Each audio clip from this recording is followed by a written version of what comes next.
Hola a todos, ¿cómo están? Mi nombre es Eliana Rodríguez, soy licenciada en nutrición y en esta ocasión les vengo a traer lo que es nutrición parenteral. Bien, la nutrición parenteral la voy a utilizar por profusión intravenosa.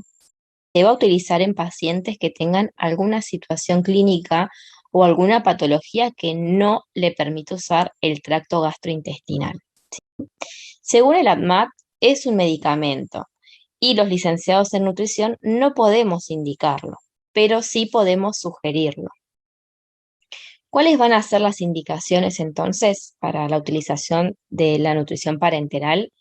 Diarreas graves intratables, vómitos incoercibles, fístulas de alto débito de mayor a 500 mililitros o centímetros cúbicos, una mucositis severa, desnutrición severa, obstrucción intestinal no resecable, hiperemesis gravídea. ¿Cuáles van a ser las contraindicaciones de la utilización? Que el aparato digestivo esté funcionante, las faltas de accesos venosos, relación costo-beneficio, inestabilidad hemodinámica, ¿sí? La inestabilidad hemodinámica, recordemos que tanto para enteral como para parenteral. Y pacientes en agonía. ¿Cuál va a ser la clasificación entonces de la nutrición parenteral? Esta clasificación es del tipo de acceso. El tipo de acceso entonces para iniciar la nutrición parenteral puede ser central o total.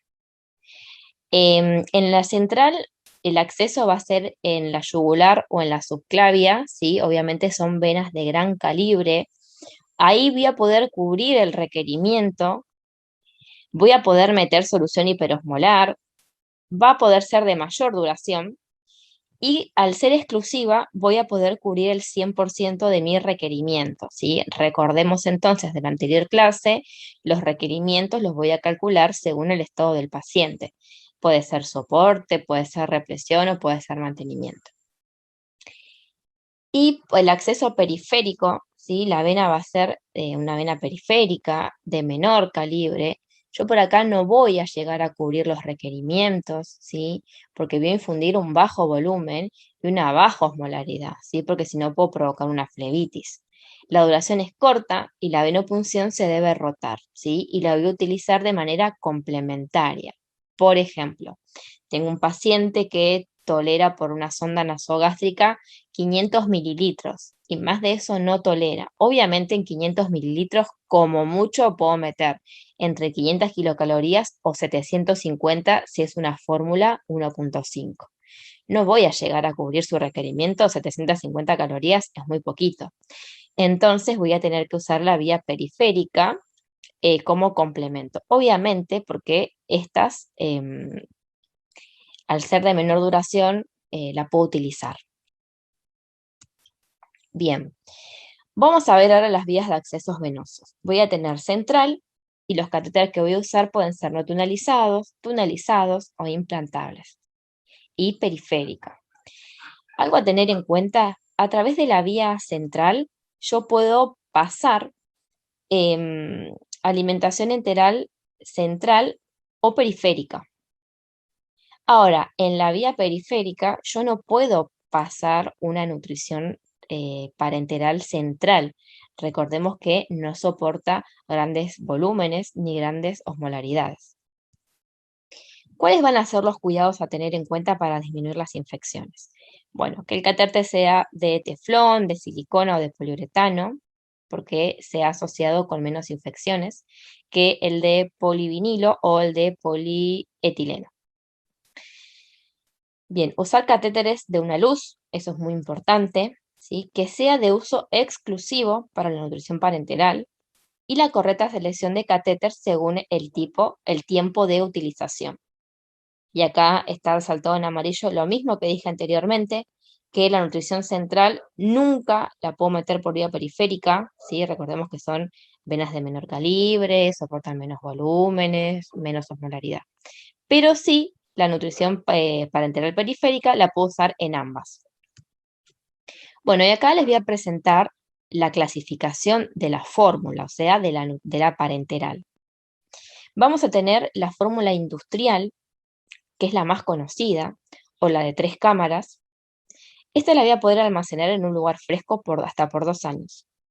Va a tener 3 cámaras definidas y en las cámaras voy a tener hidratos de carbono, proteínas y grasas.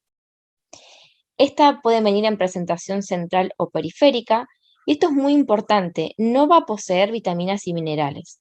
Por ahí uno al pensar la definición como fórmula central o total, yo por ahí pienso que al ser total está completa, y la realidad es que no.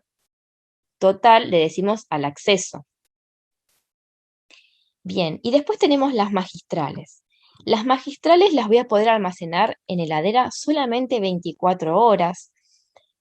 O sea que una vez hecha solamente la voy a poder utilizar dentro de esas 24 horas, ¿sí? A eso me refiero. Va a poseer todos los nutrientes y la tengo que solicitar de manera diaria, ¿sí? Por eso su vencimiento es de 24 horas, no como la otra que dura 2 años. Obviamente las magistrales son más costosas, ¿sí? Me salen mucho más caras y va a tener vitaminas y minerales. Y va a ser esta bolsa que tenemos acá. Ven que tiene como un rótulo donde tiene mucha información. ¿Esto por qué? Porque yo, puede ser un licenciado en nutrición o puede ser un médico que esté en el tema, va a pedir la magistral específicamente con lo que ese paciente va a necesitar ese día, en cuanto a oligoelementos, a vitaminas, a minerales, a proteínas, a lípidos o aminoácidos. Entonces, hay que hacer un cálculo, sí, que obviamente acá no viene al caso porque es muy engorroso.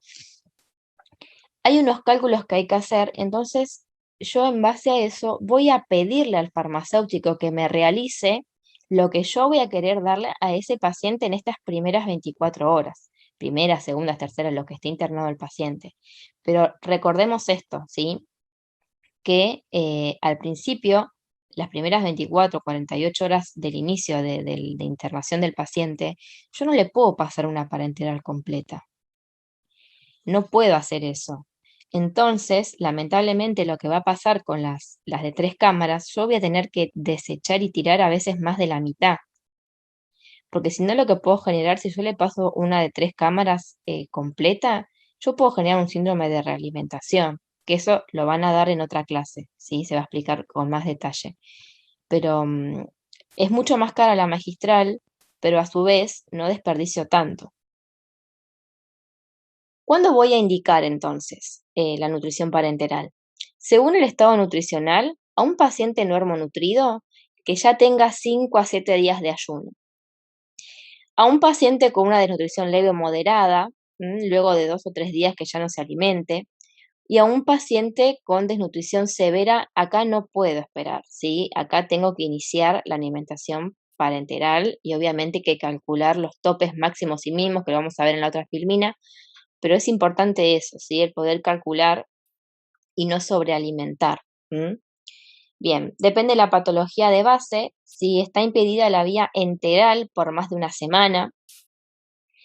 Por ahí no tiene contraindicado formalmente el uso de vía enteral, pero el paciente se niega a utilizarla, o no tiene contraindicación formal de usar la vía enteral, pero tenemos dudas de su tolerancia, o depende del pronóstico del paciente. Bueno, y acá en esta filmina le voy a mostrar cuáles son los topes máximos y mínimos, ¿sí? Obviamente lo que yo voy a tener en la nutrición parenteral, tanto en la magistral, en la central o en la periférica, en cualquiera de sus 3 presentaciones, voy a tener monómeros, ¿sí? Voy a tener glucosa, voy a tener aminoácidos y ácidos grasos. Con respecto a la glucosa, el tope mínimo que le tengo que dar al paciente por día es de 1,5 por kilogramo de peso, ¿sí? Y el máximo hasta 5 gramos por kilogramo de peso por día. Con respecto a los aminoácidos, 1,2. Y con respecto a los ácidos grasos, como mínimo, entre 50 a 100 gramos por semana. Y tienen que estar presentes los ácidos grasos esenciales. Los esenciales van a ser todos aquellos que yo no puedo sintetizar, que sí o sí los tengo que obtener de la vía exógena. Y como máximo, de 1 a 1,5 gramos por kilogramo de peso por día. Y acá otra vez tenemos al propofol, ¿sí? Recordemos que el propofol tengo que saber cuánto le voy a estar administrando al paciente, porque cada mililitro de propofol me va a estar aportando 0,1 gramos de lípidos.